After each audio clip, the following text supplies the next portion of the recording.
Ky shtet nis heqjen nga qarkullimi të kartmonedhës 50 euro. Banka Qendrore e Spanjës ka urdhëruar tërheqjen nga qarkullimi të kartmonedhave 50 euro, duke filluar nga ky muaj, për faktin se një numër i madh i tyre janë dëmtuar nga boja e lëshuar nga sistemet kundër vjedhjes të instaluara në bankomate.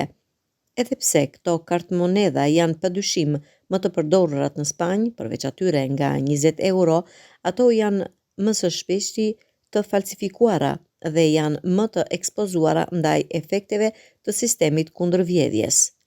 Sistemi i sigurisë kundër vjedhjes është një mekanizëm që instalohet në bankomate dhe që lëshon bojë të veçantë në kartmonedhë nëse ka tentativë vjedhje, duke e bërë kështu të papërdorshme përgjithmonë. Siç thuhet nga Banka Qendrore e Spanjës, kartmonedhat 50 euro nuk duhet të përdoren në asnjë transakcion.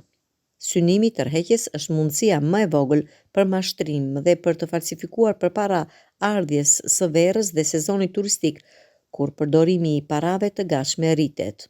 Megjithse shumica e spanjollëve, siç tregohet nga raporti i fundit i Bankës Qendrore, ende përdorin monedhën e letrës si formën kryesore të pagesës.